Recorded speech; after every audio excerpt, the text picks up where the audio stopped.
warahmatullahi wabarakatuh. Perkenalkan, nama saya Arlin Sumaila. Saya dari kelas 1G, Prodi S1 PGSD semester 1. Tujuan saya membuat video ini yaitu untuk memenuhi tugas mata kuliah Bahasa Indonesia dari dosen pengampu Ibu Vidya Manoarfa SPD MPD.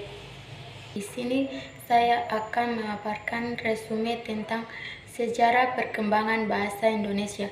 Lahirnya bahasa Indonesia tidaklah semudah yang kita bayangkan, seperti mendapatkan durian yang jatuh dari pohonnya. Bahasa Indonesia lahir dan berkembang berkat perjuangan para leluhur bangsa. Dengan kata lain, bahasa Indonesia lahir diiringi dengan tetesan keringat, tetesan darah, dan tetesan air mata para pejuang terdahulu sebelum 1928. Hal ini sesuai dengan pernyataan dari Abdul yakni bahwa Indonesia yang kita kenal sekarang ini bukanlah kira-kira peroleh seperti menemukan meteor yang jatuh ke permukaan bumi, atau bukanlah pula seperti kita menemukan segumpal emas dari perut bumi.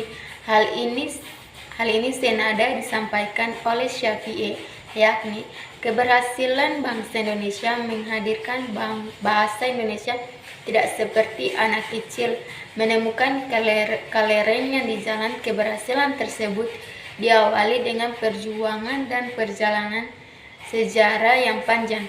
Dengan kata lain, lahirnya bahasa Indonesia sudah ada sebelum dikukuhkan pada tanggal 28 Oktober 1928 oleh para pejuang. Waktu itu sebelum dikukuhnya bahasa Indonesia sebagai bahasa persatuan, digunakan bahasa Melayu. Berikut perkembangan bahasa Melayu di Malaya, termasuk juga Singapura. Menurut Abdul, dipelopori oleh Abdul bin Abdul Qadir Munshi dengan hasil karya sastranya yang terkenal. Sedangkan perkembangan bahasa Melayu Indonesia dipelopori oleh Raja Ali Haji di Malaya atau juga di Singapura. Banyak bergaul dengan orang-orang Inggris, terutama karena ia adalah seorang guru bahasa bagi orang-orang Inggris.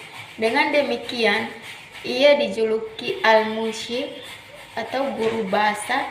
Oleh karena Malaya dan Singapura dikuasai Inggris, maka bahasa Melayu yang ada di wilayah tersebut dipengaruhi oleh bahasa Inggris. Sedangkan bangsa Belanda, Hindia Belanda menduduki Indonesia, maka bahasa Melayu di Indonesia lebih banyak dipengaruhi bahasa Belanda. Berikut kedudukan dan fungsi bahasa Indonesia. Istilah kedudukan dan fungsi merupakan dua hal yang sulit dipisahkan dan dibedakan. Dalam hubungan ini yang dimaksud dengan fungsi nilai pemakaian bahasa yang dirumuskan sebagai tugas pemakaian bahasa itu di dalam kedudukan yang diberikan kepadanya. Yang dimaksud dengan kedudukan bahasa adalah status relatif bahasa sebagai sistem lambang nilai budaya yang dirumuskan atas dasar nilai sosial yang dihubungkan dengan bahasa yang bersangkutan. Berikut ada dipaparkan kedudukan bahasa Indonesia yang sebagai bahasa negara atau bahasa resmi dan bahasa Indonesia sebagai bahasa persatuan. Yang pertama, bahasa Indonesia sebagai bahasa negara. Istilah kedudukan bahasa Indonesia negara disamakan dengan bahasa resmi. Halim tidak menggunakan istilah bahasa resmi. Hal ini dikarenakan adanya pertimbangan. Yang pertama, kenyataan tidak semua bahasa resmi adalah bahasa negara. Bahasa daerah dapat pula menjadi bahasa resmi di dalam lingkungan sosial budayanya sendiri. Dan yang kedua, upacara resmi keraton di Jawa menggunakan bahasa Jawa. Demikian pula dalam kegiatan upacara adat di Kota Gorontalo, Kabupaten Gorontalo, dan Kabupaten Puato dan Kabupaten Bualemo menggunakan bahasa Gorontalo, sedangkan di Suawa menggunakan bahasa Suawa, di Sunda menggunakan bahasa Sunda. Dan fungsi bahasa Indonesia dalam kedudukannya sebagai bahasa negara ini menurut Halim yakni yang pertama, bahasa pengantar resmi kenegaraan. Yang kedua, bahasa pengantar resmi di lembaga pendidikan. Yang ketiga, sarana perencanaan dan pelaksanaan pembangunan serta pemerintahan. Dan yang keempat, serta pengembangan kebudayaan dan pemanfaatan ilmu pengetahuan serta teknologi modern. Dan berikut yang kedua, bahasa Indonesia sebagai bahasa persatuan atau bahasa nasional. Bahasa Indonesia sebagai bahasa persatuan menurut Halim berawal Sumpah Pemuda tanggal 28 Oktober 1928 dan dimungkinkan oleh kenyataan bahwa bahasa Indonesia tumbuh dan berkembang dari bahasa Melayu yang telah dipakai sebagai lingua franca di seluruh kepulauan Indonesia selama berabad-abad sebelum kedatangan bangsa Portugis. Hal ini sebagaimana tercantum dalam Sumpah Pemuda poin ketiga, yaitu kami bangsa Indonesia menjunjung tinggi bahasa persatuan, yaitu Indonesia berdasarkan tekad itu, maka bahasa Indonesia diangkat dan dikukuhkan kedudukannya sebagai bahasa nasional. Dalam kedudukannya sebagai bahasa persatuan, bahasa Indonesia menurut Alwi dari Suwono dan Rahayu berfungsi yang pertama, lambang kebanggaan nasional. Yang kedua, lambang identitas nasional. Yang ketiga, alat pemersatu berbagai kelompok etnik yang berbeda latar belakang sosial, budaya, dan bahasanya. Yang keempat, alat perhubungan antar budaya, antar daerah. Fungsi bahasa Indonesia dalam kedudukannya sebagai bahasa nasional. Berdasarkan kedudukan dan fungsi yang dipaparkan sebelumnya, maka bahasa memiliki berbagai fungsi khusus sebagaimana yang dikemukakan oleh para pakar yang dimaksud. Pertama, H.S. Winson mengungkapkan 13 fungsi bahasa Indonesia. Ke-13 fungsi bahasa Indonesia dimaksud adalah yang pertama, sarana komunikasi. Yang kedua, sarana integrasi dan adaptasi. Yang ketiga, sarana kontrol sosial. Yang keempat, sarana memahami diri. Yang kelima, sarana ekspresi diri. Yang keenam, sarana memahami orang lain. Yang ketujuh, sarana mengamati lingkungan sekitar. Yang kedelapan, sarana berpikir logis. Yang kesembilan, sarana membangun kecerdasan. Yang ke-10, mengembangkan kecerdasan ganda. Yang ke-11, membangun karakter. Dan yang ke-12, mengembangkan profesi. Dan yang terakhir yaitu menciptakan kreativitas baru. Yang berikut manfaat mempelajari bahasa Indonesia. Ada beberapa manfaat mempelajari bahasa Indonesia, yaitu yang pertama, mempermudah mengekspresikan pikiran dan perasaan. Peranan penguasaan bahasa Indonesia akan terlihat jelas dalam mengekspresikan estetika, rasa sedih, senang dalam integrasi sosial. Dalam hal ini kita dapat mengekspresikan perasaan dan bukan pikiran. Dan yang kedua, meningkatkan kemampuan memecahkan masalah, akan membuat otak kita dan mengiringi otak kita untuk berpikir dari apa yang terjadi. Hal itu secara tidak langsung akan meningkatkan secara kerja otak kita. Yang ketiga, mampu meningkatkan berbicara, karena dengan mempelajari bahasa Indonesia membuat generasi muda bangsa Indonesia mampu dalam menentukan semangat serta mendorong minat membaca. Yang keempat, meningkatkan daya ingat, mampu meningkatkan daya ingat kita. Penguasaan bahasa Indonesia secara tidak langsung akan membantu otak kita untuk meningkatkan daya ingatnya terhadap sesuatu. Dan yang kelima, melatih daya pikir belajar bahasa Indonesia akan memperluas daya pikir yang kreatif dan fleksibel. Perlu digarisbawahi bahwa belajar bahasa Indonesia tidak lebih dari membaca, berbicara, dan mendengarkan.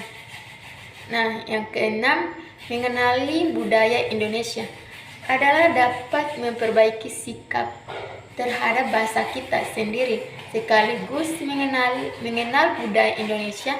Hadirnya bahasa Indonesia sendiri tidak hanya mempelajari kata-kata, namun dengan belajar bahasa Indonesia menuntut kita untuk memperbaiki etika dan sikap terhadap bahasa dan budaya. Yang ketujuh, memperkuat analisis belajar bahasa Indonesia dapat memberi manfaat pada pikiran kita agar lebih tajam. Mereka yang menguasai bahasa Indonesia akan dengan mudah melihat apa saja yang tidak relevan atau menipu. Yang kedelapan, meningkatkan rasa percaya diri. Maksud dari percaya diri merupakan konsekuensi alami setelah menjumlahkan semua manfaat dari belajar bahasa baru. Dengan hanya menguasai satu keterampilan, keilmuan lain juga dapat dikembangkan. Yang kesembilan, medium penemuan jati diri. Belajar bahasa Indonesia dapat membantu dalam penemuan jati diri dan aktualisasi diri. Hal ini merupakan dampak yang menarik dari belajar bahasa Indonesia yang kuat, bukan sesuatu yang kita harapkan ketika memulai mempelajari bahasa Indonesia dengan kata yang baru. Dan yang terakhir, menumbuhkan cinta tanah air. Manfaat menumbuhkan rasa cinta tanah air. Bahasa Indonesia merupakan bahasa nasional dan juga bahasa merupakan persatuan. Baik, selanjutnya resume tentang ragam bahasa ilmiah. Apa sih itu ragam bahasa ilmiah? Nah, ragam bahasa ilmiah adalah salah satu bentuk keragaman bahasa yang terbentuk dari cara penyampaiannya.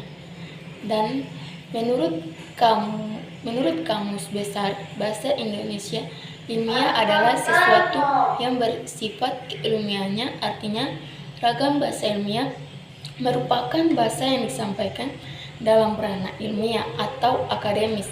Karena sifatnya yang ilmiah, umumnya bakal menemukan banyak penggunaan ragam bahasa ilmiah dalam tulisan akademis seperti jurnal ilmiah, artikel ilmiah, skripsi, hingga penulisan makalah. Nah, ada 7 ciri-ciri ragam bahasa ilmiah. Berdasarkan artikel Kemendikbud, adalah ciri-ciri ragam bahasa ilmiah yaitu yang pertama, cendekia atau bersifat cerdik merupakan salah satu ciri ragam bahasa ilmiah yang menandakan bahwa bahasa yang digunakan sudah tepat sehingga informasi tersampaikan dengan baik.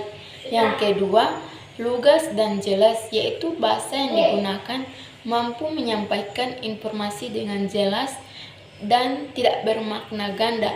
Yang ketiga, bertolak pada gagasan, yaitu penyampaian informasi didasarkan pada gagasan utama atau tidak bersifat subjektif. Yang keempat, formal.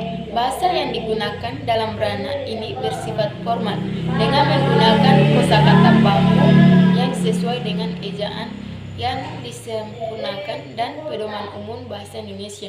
Yang kelima, objektif. Bahasa atau ungkapan yang digunakan tidak bersifat subjektif.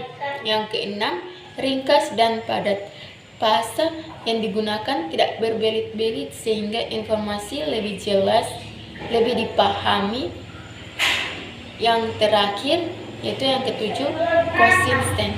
Penggunaan unsur-unsur kebahasaan seperti kosakata, tanda baca, dan ejaan konsisten. Berikut contoh kalimat ragam bahasa ilmiah, seperti teknik implementasi penulisan ragam bahasa ilmiah. Ini bisa dapat lihat dari berbagai contoh kalimat ragam bahasa ilmiah dalam jurnal, skripsi, atau tulisan ilmiah lainnya. Seperti bahasa yang objektif adalah bahasa yang menggambarkan suatu pengalaman bagi semua halayak. Pemakaian bahasa representasi pengalaman linguistik itu dipandang sama sebaliknya. Bahasa subjektif menggambarkan sesuatu pengalaman oleh penulisnya yang berbeda-beda dengan pengalaman yang dipahami oleh halayak. Dalam memahami representasi pengalaman itu, karena penulis membawa pertimbangan sikap, pendapat, dan komentar pribadi. Oleh karena itu, keobjektifan bahasa dapat ditingkatkan dengan menyediakan atau meminimalkan pendapat dan sikap pribadi tersebut. Berdasarkan contoh kutipan penulisan makalah ilmiah tersebut, terlihat bahwa ciri-ciri ragam bahasa ilmiah sudah diimplementasikan dalam tulisan teori hingga dan segi ciri cendekia. Sudah terlihat bahwa dalam contoh kalimat tersebut sudah menggunakan ragam bahasa yang tepat dan informasi yang disampaikan sudah jelas, mulai dari pemaparan, penarikan, kesimpulan. Lalu dari segi lugas dan jelas terlihat bahwa gagasan dalam satu kalimat tersampaikan dengan jelas dan tidak bermakna ganda. Kemudian kalimat tersebut juga bertarak pada gagasan dan tidak bersifat subjektif. Hal ini terlihat dari kesimpulan yang diambil penulis berdasarkan pemaparan sebelumnya, bukan berdasarkan opini pribadi.